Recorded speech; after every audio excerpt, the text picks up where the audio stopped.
Welcome back, everybody. This is build day 2 of paper Wrigley Field.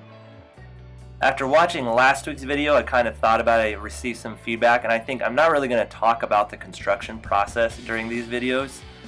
I'm more just going to talk about Wrigley Field history and some of the factoids I'm learning during this project. That being said, if you want to comment and ask questions about the building process, if you're wondering why I'm doing something a certain way, I will address it in the next video.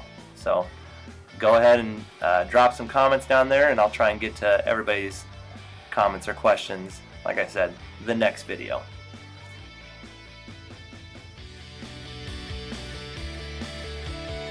So last week I touched on how Wrigley Field wasn't originally built for the Cubs, and it was built for a team in something called the Federal League, but I also admitted I had done no research on it and I had no idea the full story behind it. So over the past week, I've learned a few things, and here's what I learned. So Wrigley Field was originally built by Charles Weigman, and it was called Weigman Field for the first several years. Weigman was a restaurateur in Chicago, and his claim to baseball fame is that he started the Chicago Federals, which were one of the founding members of the Federal Baseball League. So back then, the American League and the National League were two separate leagues that only ever met in the World Series. And the Federal League was basically an attempt at making a third league. I'd almost compare it to the XFL that you're seeing these days.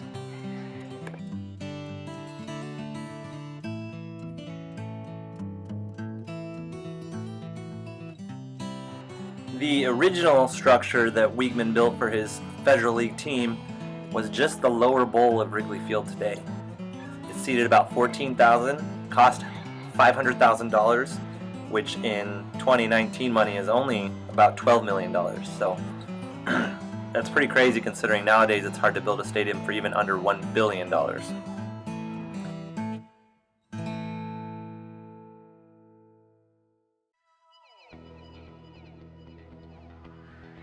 The Federal League and the Chicago Federals only existed for 2 years.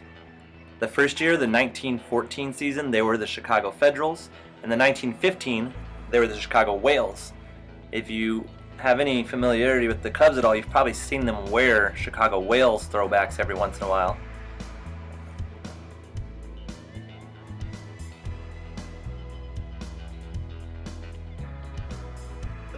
In that 1915 season, the last year of the Federal League and the last year for the Chicago Whales, the Whales won the Federal League championship. There was no championship series, it was just decided by the team with the best record. And the Whales clinched the title on the last game of the season in Weigman Field, which of course today is Wrigley Field. It was a 3-0 victory over the Pittsburgh Rebels, and to this day is still the only championship ever clinched by the home team at Wrigley Field.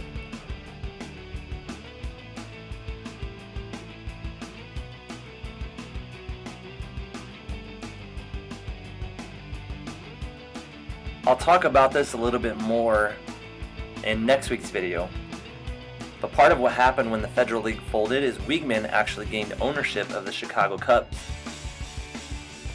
Since he had ownership of the Cubs, he moved them from the West Side grounds to Weigman Field. So the year after the Whales folded, the very next year, it became the Cubs' home stadium. Weigman lost control of the Cubs in 1918, and William Wrigley Jr. gained full ownership of the Cubs. He kept the Weigman name on the stadium until 1926, when he renamed it after himself and started calling it Wrigley Field.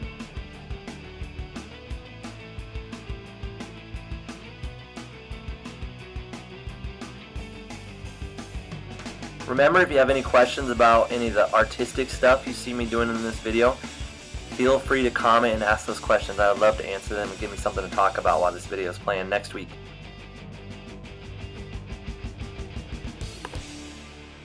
The other thing I'll say is, since this is a brand new YouTube channel and I want it to be entertaining and I want you guys to enjoy it, give me some feedback. Let me know what I can do to make these videos better, or maybe just pat me on the back and let me know what you like seeing. That way I keep doing it.